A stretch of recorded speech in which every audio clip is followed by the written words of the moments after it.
Have you ever watched one of those factory videos and wondered how a robot arm knows exactly where to grab a part? Or, how an automatic door just magically opens for you? Well, it's not magic. It's all part of this invisible nervous system of automation. And to really get it, you need to understand two core ideas: syncing and sourcing. Seriously, let's think about that for a second. How does that massive, powerful robot arm know the precise moment to grab a tiny component whizzing by on a conveyor belt? Or how does that automatic door at the grocery store know not to slam shut on you? The whole secret is hiding inside some pretty tiny but absolutely brilliant little devices. And those devices are called sensors. You can think of them as the eyes, ears, and even the fingertips for any automated system out there. Their one and only job is to spot some kind of physical event, like an object moving past or a change in light, and then turn that information into an electrical signal that a machine can actually understand. Now, I know what you're thinking. Electronics, this is going to get complicated. But our source material gives us this fantastic way to simplify it. At its most basic, fundamental level, a sensor is really just an automated switch. When it sees what it's looking for, it flips the switch on. When the thing is gone, the switch goes off. It's really that simple. So the multi-million-dollar question is, how does that switch work? And it all comes down to the direction the electricity is flowing. And that brings us to the main event: syncing versus sourcing. A syncing sensor is like a drain. It pulls current in. A sourcing sensor, on the other hand, is like a faucet. It pushes current out. All right, let's break that down, starting with syncing. In the world of automation, when you hear syncing sensor, your brain should immediately think of one specific electronic component that does all the heavy lifting: an NPN transistor. This diagram shows us exactly what's going on inside. Over on the left, you've got the sensor and detector. That's the part doing the actual seeing. When it spots something, it zaps a little signal down that active line to the component on the right. And that component, the NPN transistor, that's our automated switch. So here's the play-by-play.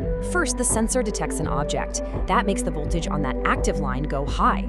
You can think of that high voltage as the key turning in a lock. It unlocks the NPN transistor, switching it on. And when it's on, it opens a pathway for electrical current to flow into the sensor and down to the negative terminal, which we often call ground. In other words, the sensor is syncing the current. Okay, you got syncing? Good. Now let's flip the script and look at the other side of the coin: sourcing. And as you might have guessed, it works in the complete opposite way, and it uses a different flavor of transistor, the PNP. Now, what's so cool about this slide is how similar it looks at first glance. But there's one tiny, critical difference. Look really close at that transistor symbol. See that little arrow? See how it's pointing inwards toward the center? That's the universal symbol for a PNP transistor. And it's our little visual clue that tells us the current is going to flow in a different direction. The process here is pretty much a mirror image of what we just saw. The sensor detects something, but this time it makes the voltage on the active line go low. This low voltage is the signal that turns the PNP transistor on. And now, instead of opening a path to ground, it opens up a path from the positive voltage supply. This lets current flow out of the sensor. It is sourcing the current. Okay, I know all this talk about syncing and sourcing can feel a little abstract. So let's make this crystal clear with a super simple, practical example that comes straight from our source material. Here we go. Look at the top diagram. That's our NPN syncing sensor. The light bulb is connected between the positive power supply and the sensor's output. So when the sensor sees something and turns on, it completes the circuit by syncing current down to ground, and poof, the light turns on. Now look at the bottom diagram with our PNP sourcing sensor. Here, the bulb is wired between the sensor's output and ground.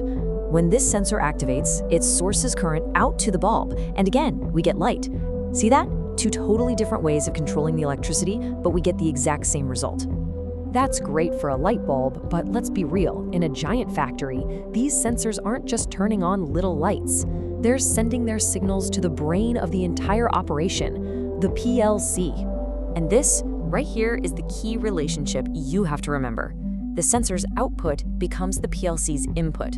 That PLC, or programmable logic controller, that's the brain. It takes all these simple on or off signals, maybe from hundreds of different sensors, and uses them to make smart decisions, like starting a motor, stopping a conveyor belt, or moving a robot. The sensor is just the messenger. So let's see how that connection actually works. Here's our NPN syncing sensor wired up to a PLC input card. In this setup, the PLC card is actually sourcing a tiny bit of current. Follow that dashed line. You can see the current flows out of the PLC and it's just waiting. Then when our NPN sensor turns on, it provides a path for that waiting current to sink down to ground. The PLC sees that the circuit is complete and basically says, aha, input 00 is now on. Now here's a really clever little detail inside that PLC card. See that component with a little LED symbol? That's called an optocoupler, and its job, as our source material says, is to isolate the two different electrical systems. Instead of a physical wire, it uses a teeny tiny beam of light to send the signal across a gap. This means there's no direct electrical connection, which is an amazing safety feature that protects the PLC's delicate brain from any crazy power surges out on the factory floor. All right, let's swap in our PNP sourcing sensor and see the difference. For this to work, the PLC input card has to be configured to sync current. So now, follow the dashed line. The current starts at the power supply, flows through our active PNP sensor, which is sourcing it, and then goes into the PLC's input. The PLC detects this incoming flow and registers the input as on. So why have two different types? Well, a lot of it comes down to regional standards. PNP sourcing sensors are super common in Europe, while NPN syncing sensors are more popular in North America and Asia. Okay, we have covered a lot of ground, tracing current all the way from the sensor to the brain of the PLC. So at the end of the day, what are the key things you really need to take away from all this? This table sums it all up beautifully. For function, NPN syncs, PNP sources. Simple. Industry standard wire colors for the output signal are different, usually white for NPN, black for PNP. And this is a huge one. An NPN sensor switches the output to the negative voltage, while a PNP switches it to the positive. And to make sure this all sticks, our source gives us a fantastic mnemonic. For NPN, just think negative pulling in. For PNP, it's positive pushing out. And finally, let's look at the official language of automation. These are the schematic symbols you'll see on professional blueprints. You can totally see it now, right? The NPN symbol shows the switch connecting to the V line, the negative. The PNP symbol shows the switch connecting to the V plus line, the positive. If you can read this, you can now read a fundamental piece of pretty much any automation diagram out there. So you see, syncing and sourcing, they're not just some dry engineering terms. They are the simple, silent decisions that are happening millions of times a second all around you. In your car's safety features, at the self-checkout line, in every single modern factory. Now that you understand this fundamental code, what hidden systems are you going to start seeing running the world?